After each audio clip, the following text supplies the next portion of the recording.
Hi, everyone. This is Dr. Gail Carson, and I'm here to help you with your Get on TV online program. I created it especially for you. We go in a bunch of modules, and each module is very, very simple to understand. And each of them run about 5 minutes. Some are 3 minutes, some are 7 minutes, but each module stands on its own. And they're very easy to understand and follow. And if you do this, you are going to be able to get on TV. We'll start with module 1.1 and we'll go on from there. And the first one is the intro to the program. Now, the reason that this is so important is because I want you to understand that getting on television is not magic. It takes a lot of work. On the other hand, if you do the things that we tell you to do in this program, you will be able to have a successful get on TV career. However, it does take patience, it does take time, and it does take following the directions. So, why did I create this? I created this because I believe everybody, whether you're a speaker, an author, an entrepreneur, a coach, whoever you are, you need publicity. You need people to know who you are. And even though many of these things that you will be doing are going to be on local television, not in your area, it is still TV. It is still credibility. And you will be able to take these clips, put them on your website, impress your prospective clients, and it means a whole lot.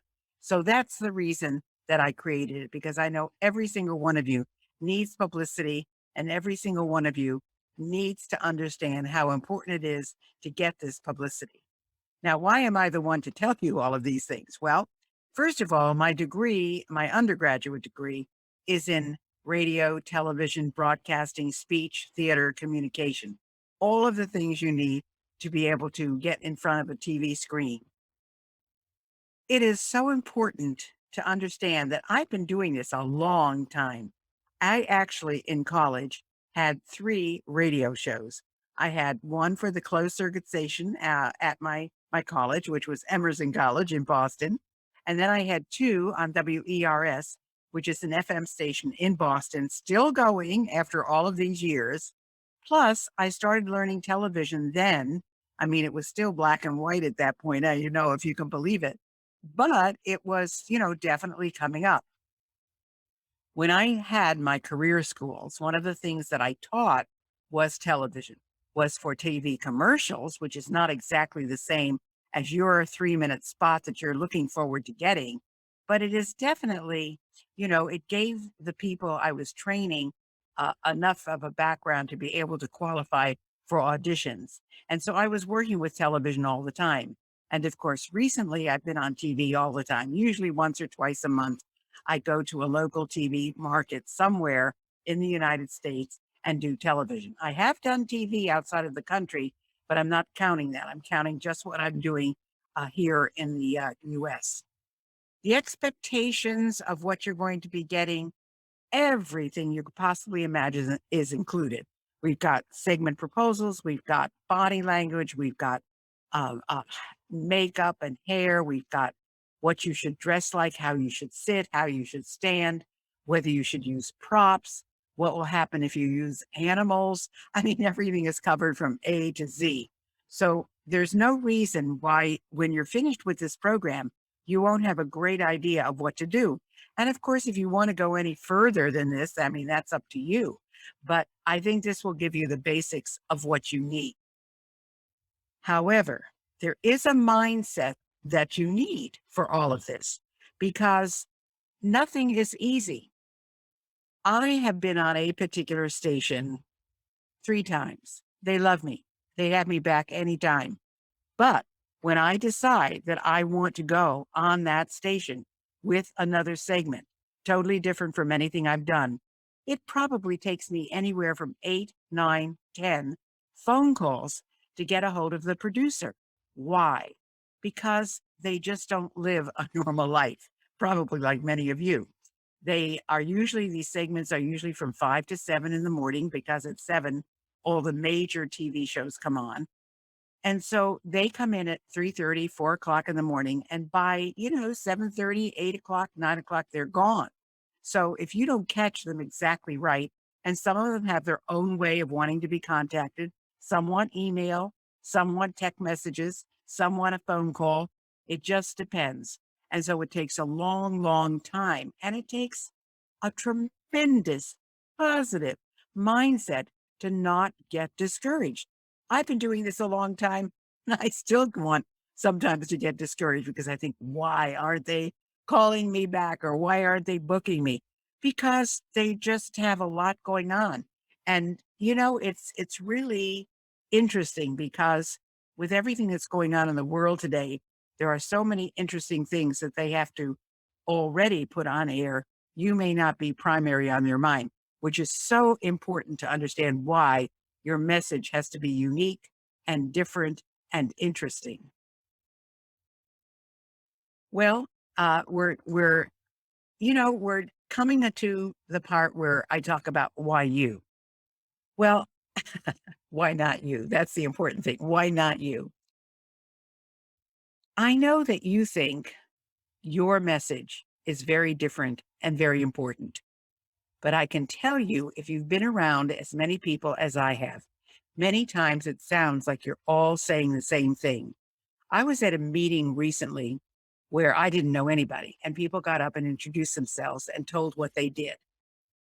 And I would say, let's say out of 20 people, 10 sounded the same. They were all doing different things in their own mind, but they all sounded the same.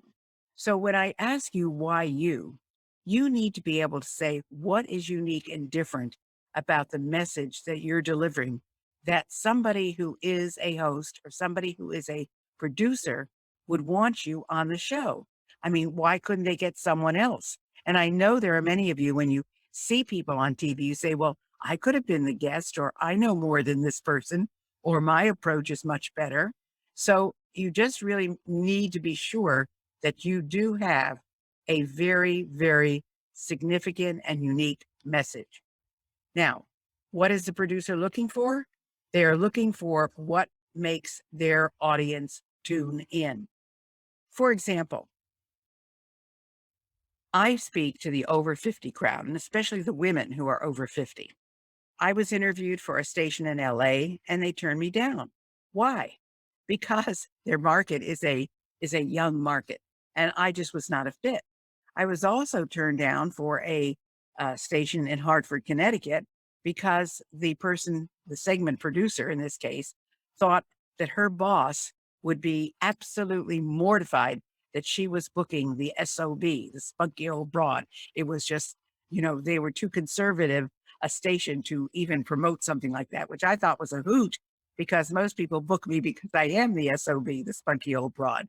So, you just have to make sure you know what their producer is looking for. And if you watch a station enough, and you can usually get clips online from what the station is all about, you'll know what that particular program's audience content is and what they want and what the segments are that they enjoy the most. So again, it's something you need to familiarize yourself with. Now, why should you care?